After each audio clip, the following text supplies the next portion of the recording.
Siva Kalyan, who's a machine learning specialist and typography enthusiast with a background in mathematics and linguistics, who often applies solutions from one domain to, solutions from one domain to problems from another, and is especially interested in the distillation of human intuitions into algorithms. And he's going to be speaking about a topic that's actually quite dear to my heart, which is optical scaling of fonts, and particularly automating said optical scaling.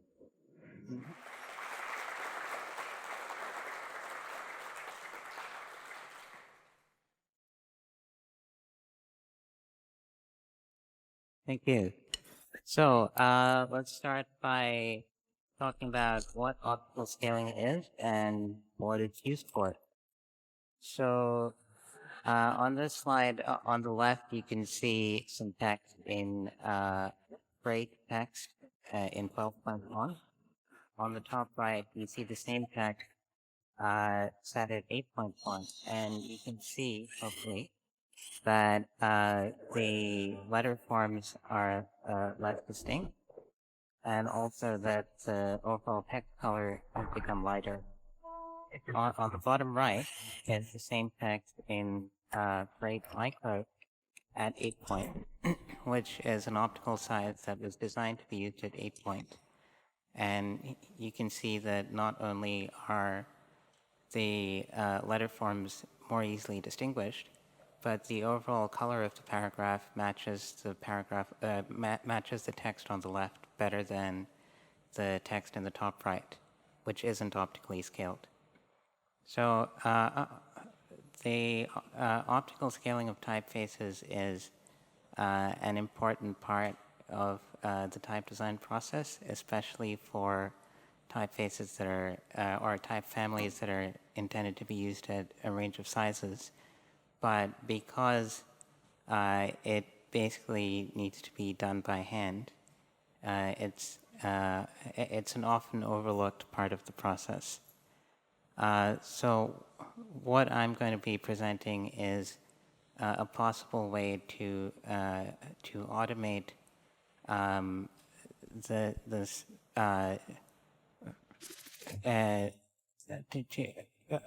possible way to automate this process.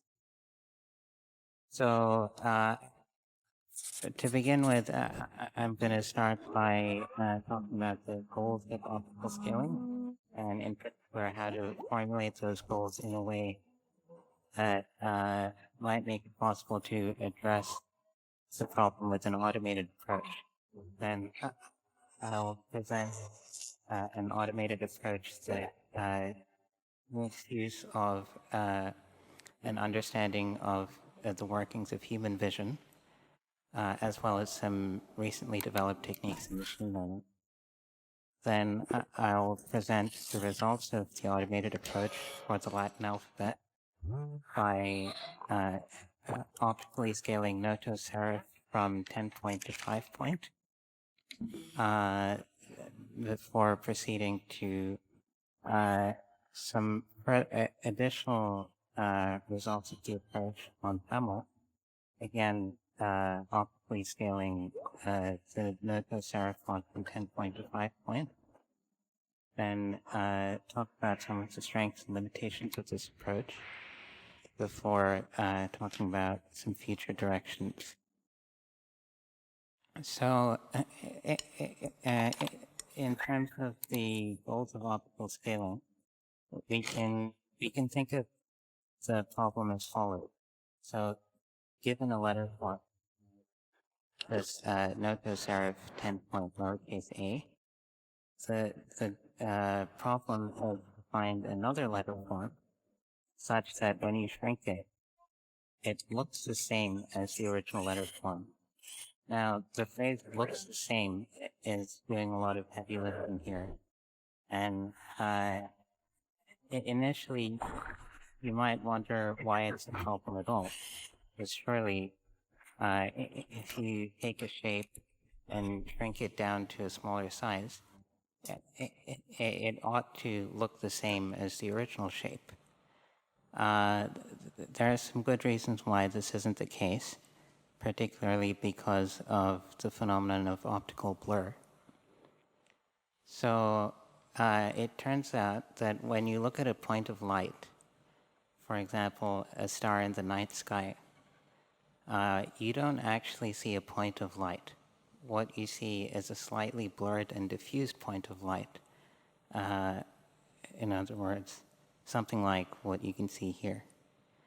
And if you think of a visual image as being composed of an innumerable number of points of color, what this means is that the image that your eye receives is in fact slightly blurred relative to what you're seeing. So, for example, if you look at a letter A, again, 10-point Noto Serif, what you're actually seeing is something more like this. In other words, slightly blurred letter form. And the smaller the letter form that you look at, for example, as we go from 10-point to 9-point all the way down to 5-point, the amount of blur increases, like you see here. Now, it turns out that there is a mathematical technique called deconvolution, which allows you to find the corresponding sharpening filter for any blur filter. And by applying that technique, we can actually see what this letter A would have to look like in order to be robust to the successive levels of blurring. And to see that this is effective, we can actually reapply those different levels of optical blur to these deblurred letter forms. And we can see that even though the letter forms do get increasingly blurry, the basic shape of the letter shines through. Whereas if you look again at the blurred letter forms, they seem to get lighter and thinner as the size decreases. So there's a couple of additional steps to this because what I've illustrated so far is actually only on the rasterized version of the glyph, whereas to get a useful optical scaling, what's needed is a vector outline. So this deblurred letter form is only a starting point. What I then do is threshold the deblurred glyph, so converting all the pixels to either black or white, and then apply a type of program called a differentiable rasterizer to take the original vector outline of the letter and the thresholded glyph and basically nudge the control points until they match the reference bitmap. So I'm not sure if I'll have time to get into this in detail, but there is a large body of existing practices for optical scaling. This is summarized from Tim Arens and Shoko Mugikura's 2014 book. The important thing is that some of these practices relate to the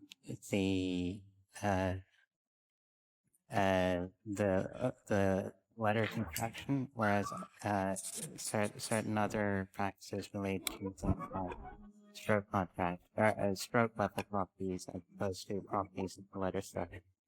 This is something we'll come back to later. So this is the kind of result we get for Noto Serif. As you can see, the output letter forms have a lower contrast, as you can see in the lowercase o. Serifs become thicker and more bracketed, we find some ink trap-like phenomena, and perhaps most interestingly, in the vicinity of these kinds of stroke joints, we start finding these sharp angles, which might be reminiscent of Huygens' end principle. If you're familiar with that. And if we take the automatically optically scaled typeface and try setting text with it in 5-point, compare it with the same text at 10-point, we can hopefully see that it exhibits the same advantages as manually optically scaled typefaces, namely the letter forms being more distinct and easier to read, and also the color of the text color matching the text color of the original text better than the photo reduced text. Switching over to Tamil. Obviously, there isn't enough time to go over all the letters of the script, but fortunately, this one letter exhibits pretty much all the phenomena that I'd like to discuss here. In particular, we see once again the lower contrast. So in the original, this stroke is much lighter than this stroke, but in the optically scaled version, they're of roughly equal thickness. We find the same kinds of ink traps and quote-unquote M-principle phenomena. And also, perhaps most interestingly, you'll notice here there's a curved stroke that veers very close to a straight stroke. In the optically scaled version, this narrow space gets preserved even at the expense of making this curve a little bit flat. This is probably this is probably the sort of thing that a designer would do on their own anyway. And it's quite interesting that the automated approach seems to replicate that. And once again, if we look at the results of this approach in the context of text setting, we once again see that the letter forms become more distinct and the text color matches better than before. So I've put down here that the approach is fully automated, and that should actually have an asterisk next to it. Because there's persistent issues with the outlines being more messy than you'd want, especially in cases where you have a highly complex character, where in the optically scaled version you would want a little less detail. So those are the sorts of cases where the outlines get a bit messy, but it's definitely a lot more automated than doing a sheet. The second advantage is that the output of this approach is actually compatible with the original outline in the sense of being a compatible master, which means, of course, that you could use it as one of the masters for creating an optical size axis if you're creating a variable font.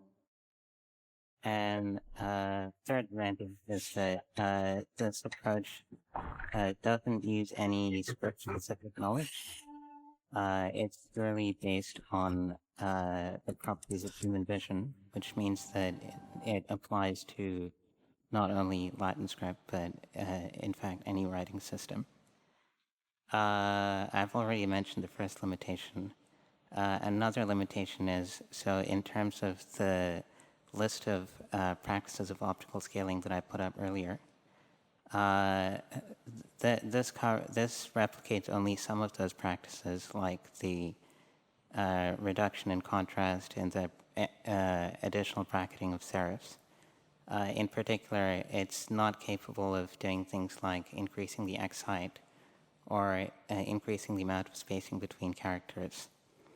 In addition, because it's constrained to produce a compatible master, it can't introduce additional control points, which is the kind of thing that would be necessary if you wanted to, for example, introduce a bit of cupping to the bottoms of serifs, which has been pointed out as one of the techniques of optical scaling.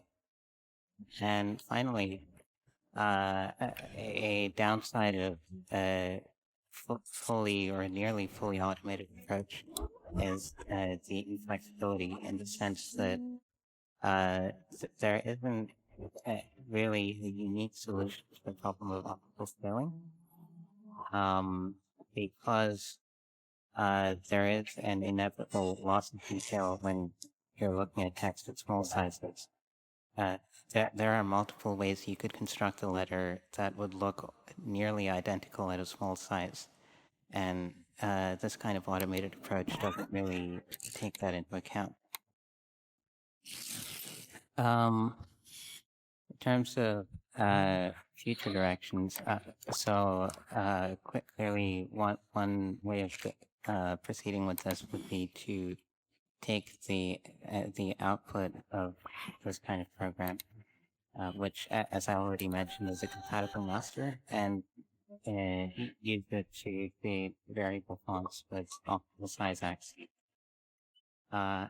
Another thing that I'm looking into is expanding this to additional writing systems, in particular CJK. And you can see some initial results right here. And I'm also looking to build products to help type designers take the drudgery out of optical scaling. At this point, the best place if you want more information on that would be to follow my Instagram as I post updates. That's all I have to say. Thanks for your attention.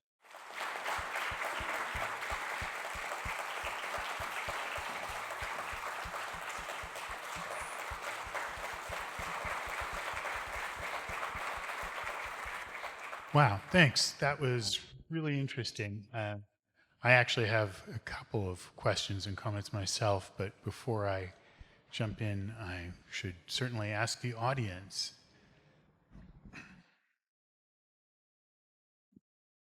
Hello, Siva. So given that the ink traps are automatically generated, so is this intended or the result beyond your expectation? It's not designed into the system. It's purely a side effect of the filtering that I do.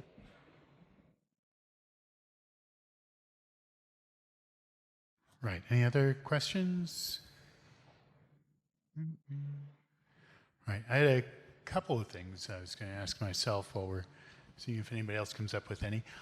One was, I was just going to, I guess, comment that it seems to me that what you're calling an ink trap is almost like the reverse of an ink trap. It's like an ink fill, right? It's Oh, yeah, especially like in the letter V. Yeah. Exactly. Yeah. And the other thing I was going to say is that I think what you're going to discover when you go to do the variable font stuff with this, as it's configured now, is that you're going to have some troubling artifacts.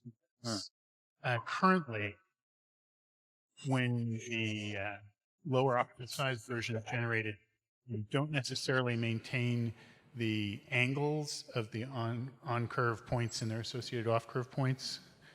And basically, you need to either maintain the angles those are at, or the proportional lengths, like you have two handles And the one on this side is half as long as the one on the other side. You have either maintain the angles or the proportional lengths, or else the interpolated versions will get these weird kinks.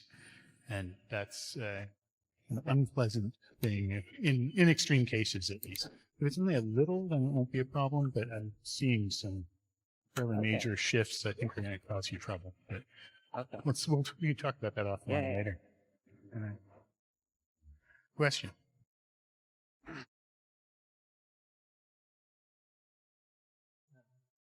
So I kind of a follow-on to that, because of one of the things that you had said that sort of struck me about the way you were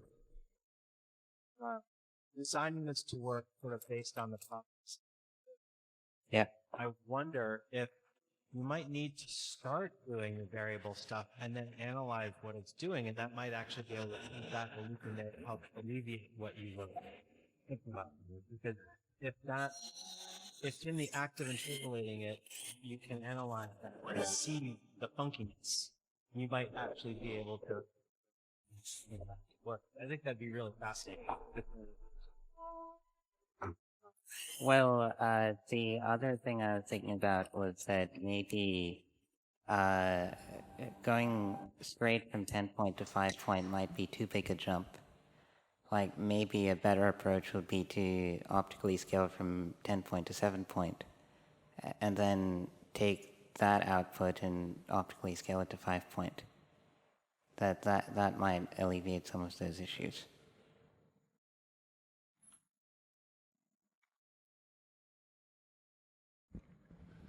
Any other questions? Wow.